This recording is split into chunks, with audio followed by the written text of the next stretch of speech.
বিজেপির গুন্ডারা আমার বাড়ির সামনে আজকে সকালবেলায় প্রায় 400-500 মোটর বাইক, হেলমেট ছিল না, কেউ বসে কেউ দাঁড়িয়ে আমাকে থ্রেট করতে করতে আমার পাড়া দিয়ে বারবার যাতায়াত করছিল। আজ আমি সকাল থেকে দেখছি কাল 6টা থেকে পুরো এলাকায় কালীঘাট থেকে গড়িয়াহাট পর্যন্ত ডিজে বাজাচ্ছে জোরে জোরে।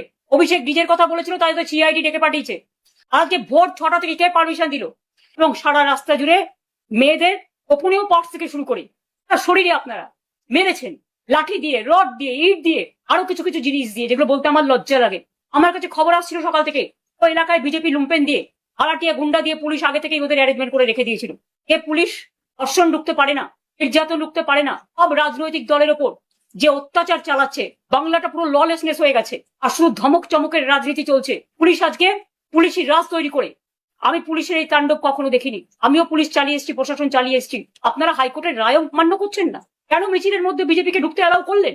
অনেকের দম বন্ধ হয়ে আসছে মারের চোটে, মেয়েরা দম ফেলতে পারছে না, নিঃশ্বাস বন্ধ হয়ে যাচ্ছে। আমি কমসে কম 20-25 জনের মাথায় রক্ত ঝরতে দেখেছি।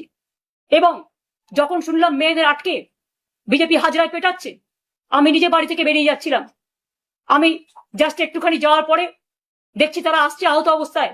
আমাদের কর্মীরা তাদের উদ্ধার করেছে, পুলিশ করেনি। এবং পুলিশের এই নির্লিপ্ত ভূমিকা, আমি জানি না আইনের শাসন যদি আপনারা রক্ষা করতে না পারেন, মনে রাখবেন কিছু ক্ষতি হলে দোষটা কিন্তু আপনাদের ওপর দিয়ে রাজনৈতিক নেতারা ছেড়ে দেবে সবটা আপনাদের ঘাড়ে। তখন কিন্তু আপনাদের এটা ফেস করতে হবে। মণিপুরের যারা প্রতিবাদ করেছিল, এই প্রতিবাদীদের 50 জনকে আপনারা কাল অ্যারেস্ট করেছেন। আমি শুধু মনে করিয়ে দিই, আরজি কর নিয়ে অনেক প্রতিবাদ হয়েছে, আমিও রাস্তায় মিছিল করেছি, সবাই করেছেন। আমরা কিন্তু একজনকেও অ্যারেস্ট করিনি।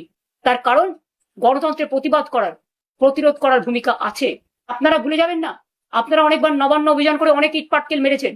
কোর্টের পারমিশন ছিল বলে আপনাদের আমরা অ্যালাও করেছি 144 ধারা থাকতে সত্ত্বেও।